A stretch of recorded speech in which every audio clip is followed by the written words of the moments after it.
ಶುಭಾಶಯಗಳು, ಸಂಕ್ರಮಣದ ಶುಭಾಶಯಗಳು ಕೂಡ. ಇವತ್ತಿನ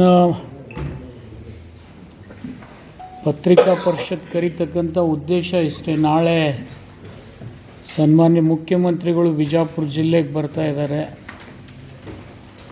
ಅವ್ರನ್ನ ಹೃತ್ಪೂರ್ವಕವಾಗಿ ಸ್ವಾಗತ ಮಾಡೋದ್ರ ಜೊತೆಗೆ ಅವರು ಒಂದು ಅವಿಸ್ಮರಣೀಯ ಕೊಡುಗೆಯನ್ನು ಬಿಜಾಪುರ ಜಿಲ್ಲೆಗೆ ಕೊಟ್ಟಿದ್ದಾರೆ. ಬಹುದಿನಗಳ ಎಲ್ಲ ಬಿಜಾಪುರ ಜಿಲ್ಲೆಯ ವಿವಿಧ ಸಂಘಟನೆಗಳ ಹೋರಾಟಕ್ಕೆ ಮನ್ನಣೆ ಕೊಟ್ಟು ಅವರ ಬೇಡಿಕೆಯನ್ನು ಈಡೇರಿಸ್ತೀನಿ ಅನ್ನತಕ್ಕಂಥ ಭರವಸೆ ಅವರು ನಿನ್ನೆ ಹಾವೇರಿ ಮೆಡಿಕಲ್ ಕಾಲೇಜ್ ಉದ್ಘಾಟನೆಯಲ್ಲಿ ಪ್ರಕಟಣೆ ಮಾಡಿದ್ದಾರೆ. ಆ ಹೋರಾಟಗಳ ಜೊತೆ ಅನೇಕ ಜನಪ್ರತಿನಿಧಿಗಳು ಕೂಡ ಒತ್ತಾಯ ಮಾಡಿದ್ವಿ. ಅವರ ಎಲ್ಲರ ವಿಚಾರಕ್ಕೂ ಮಾನ್ಯ ಮುಖ್ಯಮಂತ್ರಿಗಳು ಮನ್ನಣೆ ಮಾಡಿದ್ದಾರೆ. ಬಿಜಾಪುರ ಜಿಲ್ಲೆಗೆ ಬರೋಕ್ಕಿಂತಲೂ ಪೂರ್ವದಲ್ಲಿ ಅತಿ ದೊಡ್ಡ ಕೊಡುಗೆಯನ್ನು ಕೊಡೋದ್ರ ಜೊತೆಗೆ ನಿಮ್ಗೆ ಹೇಳಬೇಕಂದ್ರೆ ಅತಿ ದೀರ್ಘಕಾಲ ಮುಖ್ಯಮಂತ್ರಿಯಾಗಿ ಬಿಜಾಪುರಿಗೆ ಮೊದಲೇ ಬಾರಿಗೆ ಬರುವಾಗ ಇಂಥ ದೊಡ್ಡ ಕೊಡುಗೆಯನ್ನು ಅವ್ರು ಕೊಟ್ಟಿದ್ದಾರೆ. ಅವರಿಗೆ ಜಿಲ್ಲೆಯ ಎಲ್ಲ ಜನಪ್ರತಿನಿಧಿಗಳ ವತಿಯಿಂದ, ವಿವಿಧ ಸಂಘಟನೆಗಳ ವತಿಯಿಂದ ಮತ್ತು ಹೋರಾಟದಲ್ಲಿ ಜಿಲ್ಲೆಯಲ್ಲಿ ಮೆಡಿಕಲ್ ಕಾಲೇಜ್ ಆಗಬೇಕಂತಕ್ಕಂಥ ಹೋರಾಟದ ಹೆಸರಿನಡಿ ಅನೇಕ ಸಂಘಟನೆಗಳು ಇವತ್ತು ಬಾರ್ ಅಸೋಸಿಯೇಷನ್ ಆದಿಯಾಗಿ ಎಲ್ಲ ವೈದ್ಯರು ಕೂಡ ಇದಕ್ಕೆ ಬೆಂಬಲ ಸೂಚಿಸಿದರು. ಅವರೆಲ್ಲರಿಗೆ ಕೃತಜ್ಞತೆಯನ್ನು ಸಲ್ಲಿಸ್ತೀನಿ. ಈ ಮೆಡಿಕಲ್ ಕಾಲೇಜ್ ಮಾಡೋದ್ರಿಂದ ಸರ್ಕಾರಕ್ಕೆ ಹೆಚ್ಚಿನ ಭಾರ ಆಗೋದಿಲ್ಲ. ಕಾರಣ ಇಷ್ಟೇ, ಒಂದೊಂದು ಜಿಲ್ಲೆಯಲ್ಲಿ ಒಂದೊಂದು ಮೆಡಿಕಲ್ ಕಾಲೇಜ್ ಮಾಡೋದ್ರಲ್ಲಿ ಯಾರು 500 ಕೋಟಿ ಮಾಡಿದ್ದಾರೆ, ಯಾರು 700 ಕೋಟಿ ಮಾಡಿದ್ದಾರೆ, ಯಾರು 600 ಕೋಟಿ ಮಾಡಿದ್ದಾರೆ. ನಮ್ಮಲ್ಲಿ ಅತ್ಯಂತ ಕಡಿಮೆ ಖರ್ಚಿನಲ್ಲಿ ಈ ಆಸ್ಪತ್ರೆ ಈ ಕಾಲೇಜ್ ನಿರ್ಮಾಣ ಆಗ್ತದೆ. ಕಾರಣ ಇಷ್ಟೇ, ಹಿಂದೆ ಇಲ್ಲಿ ಸೂಪರ್ ಸ್ಪೆಷಾಲಿಟಿ ಆಸ್ಪತ್ರೆಯನ್ನು ಮಾಡಿದ್ದೀವಿ. ಹುದ್ದೆಗಳ ಮಂಜೂರಾತಿ ಕೂಡ ಇತ್ತೀಚೆಗೆ ತಗೊಂಡಿದ್ದೀವಿ.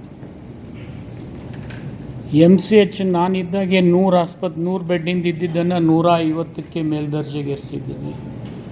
ಟ್ರೋಮಾ ಸೆಂಟರನ್ನು ಮಾಡಿದ್ದೀವಿ. ಇಲ್ಲಿ ಬೇಕಾಗಿದ್ದು ಭಾಳ ಏನಿಲ್ಲ, 4 ಲೆಕ್ಚರ್ ಕೋಣೆಗಳು ಬೇಕು, 1 ಆಡಿಟೋರಿಯಂ ಬೇಕು, 2 ಎಕ್ಸಾಮಿನೇಷನ್ ಹಾಲ್ ಬೇಕು. ಇಷ್ಟಾದರೆ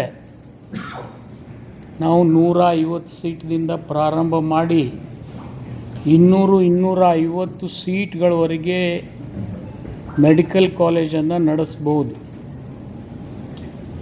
ಜೊತೆಗಿಲ್ಲಿ BSc ನರ್ಸಿಂಗ್ ಮಾಡಿದ್ದೀವಿ, MSc ನರ್ಸಿಂಗ್ ಮಾಡಿದ್ದೀವಿ. ಮೊದಲೇ ಇಲ್ಲಿ DNB ಅಂತ ಹೇಳಿ ಒಂದು ಕೋರ್ಸ್ ಇರುತ್ತೆ, ಅದು ಕೂಡ ಮಾಡಿದ್ವಿ. ಈಗ ಇತ್ತೀಚೆಗೆ PG ಕೂಡ ಬರ್ತಾ ಇದೆ, ಪೋಸ್ಟ್ ಗ್ರ್ಯಾಜುಯೇಷನ್ ಕೋರ್ಸ್ ಕೂಡ ಇಲ್ಲಿ ಬಿಜಾಪುರ ಜಿಲ್ಲಾ ಆಸ್ಪತ್ರೆಗೆ ಬರ್ತಾ ಇದೆ. ಈ ಹಿನ್ನೆಲೆಯಲ್ಲಿ ಹೆಚ್ಚಿಗೇನೂ ಭಾರ ಇಲ್ಲದೆ ಕೇವಲ 4 ಲೆಕ್ಚರ್ ಕೋಣೆಗಳು, 1 ಅಥವಾ 2 ಆಡಿಟೋರಿಯಮು, 2 ಎಕ್ಸಾಮಿನೇಷನ್ ಹಾಲ್ ಆದರೆ ನಾವು ಫೈನಲ್ MBBSವರೆಗೆ ಇಲ್ಲಿ ಕಾಲೇಜನ್ನು ಪ್ರಾರಂಭ ಮಾಡ್ತಕ್ಕಂಥ ಅವಕಾಶ ಇದೆ. ಇದರಿಂದ ಬಿಜಾಪುರ ರೋಗಿಗಳಿಗೆ ಇನ್ಮೇಲೆ ಸಾಂಗ್ಲಿ, ಮಿರಜು, ಸೋಲಾಪುರಕ್ಕೆ ಹೋಗ್ತಕ್ಕಂಥದ್ದು ತಪ್ತದೆ. ಜೊತೆಗೆ ಕ್ಯಾನ್ಸರ್ ಆಸ್ಪತ್ರೆ ಕೂಡ ನಾನು ಅಡಿಗಲ್ ಹಾಕಿದ್ದೀನಿ, ದುಡ್ಡು ಕೊಟ್ಟಿದ್ದೆ, ಅದು ಅರ್ಧಂಬರ್ಧ ಆಗಿದೆ. ಅದನ್ನು ಪೂರ್ತಿ ಮಾಡಿದರೆ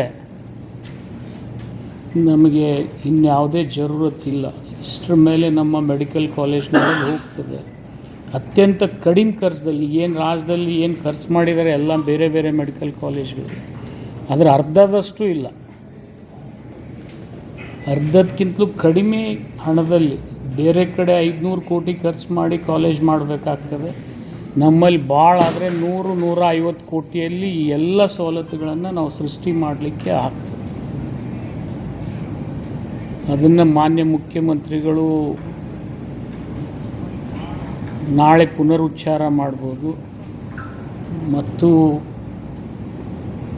ಅವ್ರು ಕೊಟ್ಟಿರ್ತಕ್ಕಂಥ ಈ ಕೊಡುಗೆಗೆ ಇಡೀ ಬಿಜಾಪುರ ಜಿಲ್ಲೆ ಜನಪ್ರತಿನಿಧಿಗಳ ವತಿಯಿಂದ, ಸಂಘಟನೆಗಳ ವತಿಯಿಂದ ಅವ್ರಿಗೆ ಕೃತಜ್ಞತೆಯನ್ನು ಸಲ್ಲಿಸ್ತೀನಿ. ನಾನು ಹೋರಾಟ ಎಲ್ಲರ ಹಕ್ಕದು, ಅದನ್ನು ಯಾರೂ ಕಿತ್ಕೊಳ್ಳಿಕ್ಕಾಗೋದಿಲ್ಲ. ಹೋರಾಟ ಎಲ್ಲರ ಹಕ್ಕು, ಅದು ಯಾರೂ ಕಿತ್ಕೊಳ್ಳಿಕ್ಕಾಗೋದಿಲ್ಲ. ಆದರೆ ಅವ್ರ ಮನಸ್ಸಿನಲ್ಲಿ ಏನು ಆತಂಕಿತ್ತು ನನಗೆ ಗೊತ್ತಿಲ್ಲ, ಹೋರಾಟಗಾರರ ಮನಸ್ಸಿನಲ್ಲಿ. ಆದರೆ ಅವ್ರ ಮೇಲೆ ಏನಾದರೂ ದುರ್ವರ್ತನೆ ಆಗಿದ್ದರೆ ಅದರಲ್ಲಿ ಕ್ಷಮೆ ಇರಲಿ ಅಂಥೇಳಿ ನಾನು ಅವರಲ್ಲಿ ಕ್ಷಮೆಯನ್ನು ಕೋರ್ತೀನಿ. ಇಷ್ಟ ಒಂದು, ಹಿಂದಿನ ಸರ್ಕಾರ BJP ಸರ್ಕಾರ ಬಂದಾಗ ಅವರು PPP ಮಾಡೆಲನ್ನು ಇಂಟ್ರೊಡ್ಯೂಸ್ ಮಾಡಬಾರ್ದಾಗಿತ್ತು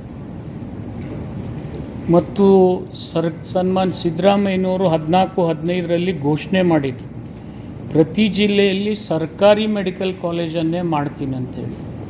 ಅದರ ಬಜೆಟ್ ಕಾಪಿ ಕೂಡ ನನ್ನಲ್ಲಿದೆ, ನಿಮಗೆ ಕೊಡ್ತೀನಿ. ಅದನ್ನು ಬದಲಾವಣೆ ಮಾಡದೇ ಇದ್ದರೆ BJPಯವರು ಇದು ಯಾವುದೂ ಸಮಸ್ಯೆನೇ ಉದ್ಭವ ಆಗ್ತಿರಲಿಲ್ಲ. ಮತ್ತು